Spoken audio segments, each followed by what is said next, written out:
फराज किदवाई जी, अखिलेश यादव जी ने आज बचाव किया अबू आजमी का, ये कह के कि ये फ्रीडम ऑफ स्पीच है। मैं पूछना चाहती हूं, ये औरंगजेब का महिमा मंडन फ्रीडम ऑफ स्पीच में आएगा? और उन्होंने कहा सच को दबाया नहीं जा सकता। जो अबू आजमी ने औरंगजेब के बारे में कहा, क्या वो सच था? मैं आपको हिस्टोरियंस के द्वारा बताए हुए सच बता सकती हूं। इब्राहिम इराली ने टिरनी वेल डॉक्यूमेंटेड में क्या कहा है, आरसी मजुमदार ने मुगल एम्पायर अपनी किताब में क्या कहा है, और मैंने तमाम आपको पढ़ के बताए। 1635 में जब कुल 17 साल के थे, क्या किया था औरंगजेब ने? उन्होंने ओरछा के मंदिरों को बिल्कुल तोड़ दिया था। उन्होंने कितने मंदिर तोड़े औरंगजेब ने, उसकी गिनती नहीं है इस देश में। पूरे उसने सारे मंदिर ध्वस्त कर दिए। और शिवाजी के धरती पर आप औरंगजेब का महिमा मंडन करेंगे और उसके बाद उसको सच कहकर डिफेंड करेंगे?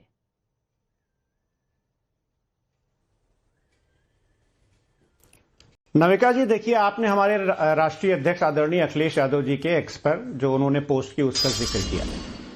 मैं आपसे काउंटर क्वेश्चन पूछ रहा हूं कि क्या उन्होंने अबू आसिम साहब का उसमें नाम लिखा है?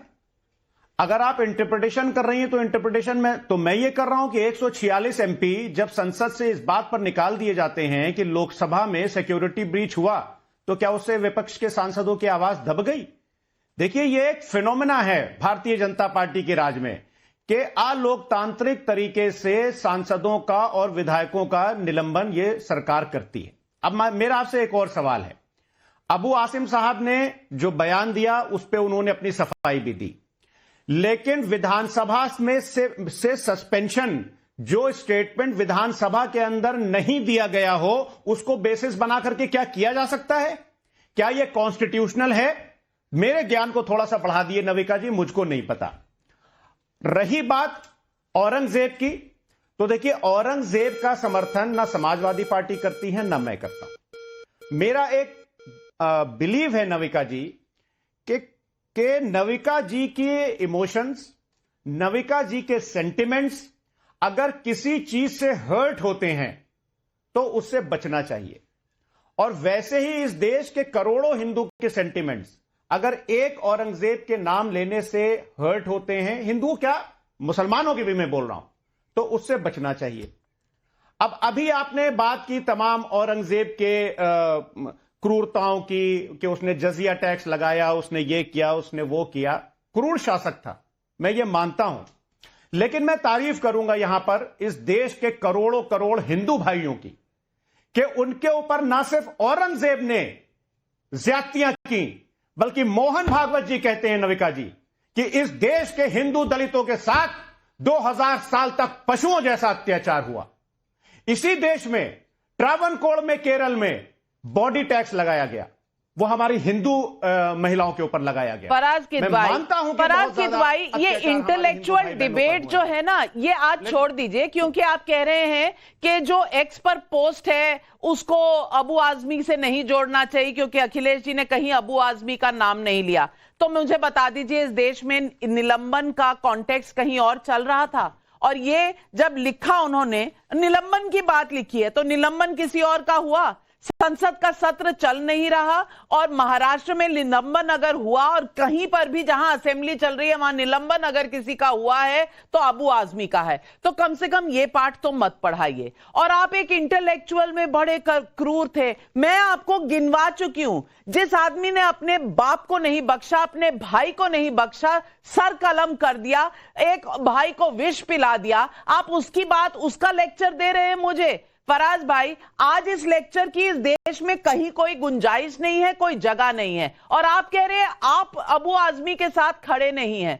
तो फिर अबू आजमी को अब तक पार्टी से निष्कासित क्यों नहीं किया? अगर आपकी राय, अखिलेश जी की राय उनसे मेल नहीं खाती है, क्यों आज तक, अब तक उनको निष्कासित नहीं कर देना चाहिए था? प्रदीप भंडारी जी। नविका जी, पहली बात तो ये यहाँ पे जनता को मूर्ख बनाने का प्रयास कर रहे हैं। अखिलेश यादव ने हमारे विधायक शब्द का प्रयोग किया है। उनके विधायक जो निलंबित हुए वो अबू आजमी हैं। अखिलेश यादव का एक ट्वीट बता दीजिए जो औरंगजेब के खिलाफ उनके 15 साल के अंदर हो, तो मैं मान जाऊं कि ये सत्य कह रहे हैं। बात यह है कि ये औरंगजेब को समर्थन करके, अबू आजमी को समर्थन करके शरीयत को सपोर्ट कर रहे हैं, ना कि संविधान को, क्योंकि औरंगजेब शरीयत में विश्वास रखता था। और मैं प्रूव करूंगा आपके शो पे, मैं ओरिजिनल राइटिंग्स लेके आया हूं औरंगजेब की और एक एक करके बताऊंगा। औरंगजेब ने काशी विश्वनाथ मंदिर तोड़ा, बिंदु महादेव मंदिर तोड़ा, सोमनाथ मंदिर तोड़ा, विष्णु मंदिर तोड़ा, त्रिता का ठाकुर मंदिर तोड़ा, जोगई मंदिर तोड़ा, छतर मंदिर तोड़ा, रुद्र महादेव मंदिर तोड़ा, आदिनाथ मंदिर तोड़ा। और ये सब अखिलेश यादव चुप क्यों है? क्योंकि वो तुष्टिकरण के बहाने इसको जस्टिफाई कर रहे हैं। इसके बारे में इतिहासकार इब्राहिम लिखते हैं अब the saga of the great Mughals के अंदर कि उज्जैन के आसपास इन्होंने सभी मंदिरों को नष्ट कर दिया, राजस्थान में 300 से ज्यादा मंदिरों को नष्ट कर दिया। और अभी तक समाजवादी पार्टी के प्रवक्ता यह नहीं बोल सके कि औरंगजेब क्रूर था, भारतीय संस्कृति के विरुद्ध था। और यह बात सिर्फ मंदिरों तक तोड़ने की सीमित नहीं है। औरंगजेब की ओरिजिनल राइटिंग में नविका जी लिखा रहता है कि हर हिंदू को उसका लक्ष्य था मुस्लिम बनाने में, वो हर हिंदू को मुसलमान से रिप्लेस करना चाहता था। औरंगजेब देशद्रोही है, भारतीय संस्कृति द्रोही, और जो उसका सम्मान करेगा उस पर कड़ी कार्रवाई होनी चाहिए। ये धरती छत्रपति शिवाजी जी महाराज की है, ना कि औरंगजेब की। इनको निष्कासित करना चाहिए अगर इनका इंटेंट सही है। और मैं एक और बड़ी बात बोलूंगा नविका जी, एक इंडिया अलायंस के बड़े नेता का बयान आप औरंगजेब के खिलाफ दिखा दीजिए। क्या राहुल गांधी ने कभी औरंगजेब के खिलाफ ट्वीट किया है?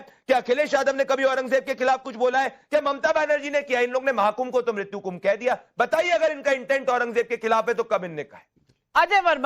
अजय वर्मा जी बताइए कि औरंगजेब इस देश में नायक हो सकता है किसी का?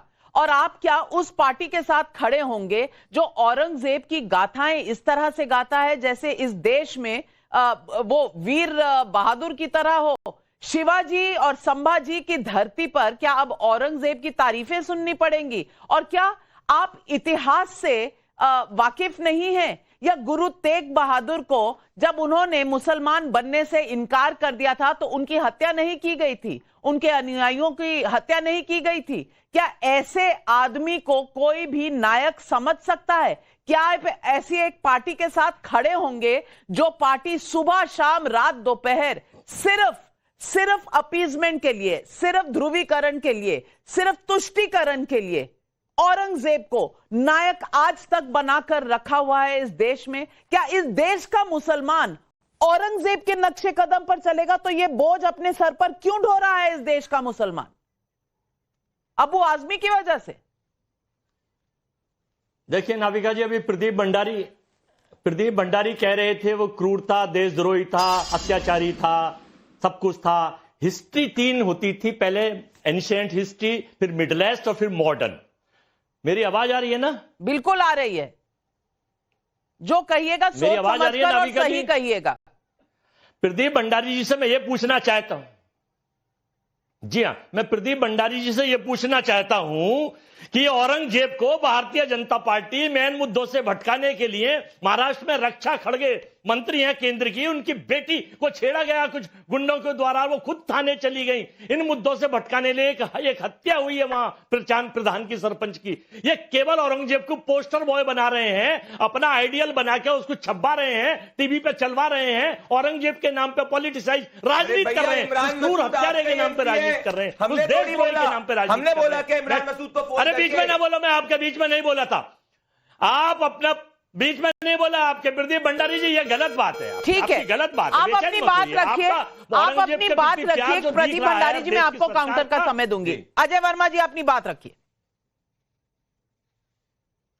देखिए, हाँ, मैं कहना चाहता हूं कि इनका जो औरंगजेब के प्रति प्यार दिख रहा है, इनके पास और कोई मुद्दा ही नहीं बचा। लोग इनसे व्यापार की बात ना करें, नौकरी की न बात करें। उन्होंने कहा है रक्षा मंत्री ने कि महाराष्ट्र में गुंडों और बदमाशों का शासन चल रहा है, तो इसलिए ये औरंगजेब को ले आए मुद्दों से भटकाने के लिए। और ट्रंप साहब ने कहा है, अमेरिका के राष्ट्रपति ने, कि मैं 100% भारत सबसे ज्यादा टैरिफ लेता है। मोदी जी के मित्र ने, उसने 100% टैरिफ लगा दिया है और भारत के लिए क्या क्या नहीं कर रहा है उसको पता न चला कि इंसल्ट हो रही है। तो इसलिए औरंगजेब, अरे शर्म करो औरंगजेब का नाम लेने पर। औरंगजेब को पोस्टर बॉय बना रहे हो, औरंगजेब पे डिबेट करा रहे हो, औरंगजेब की चर्चा कर रहे हो। वो देशद्रोही था, वो आतंकी था, वो क्रूर था। अजय वर्मा जी कभी चर्चा कर लेते। अजय वर्मा जी, उत्तर भारत में इस जिस तरह से आप बात करें ना, इसको थेथरई कहते हैं, यानी कि मुद्दा कुछ है, आप भटका कहीं और रहे हैं। मुद्दा जिस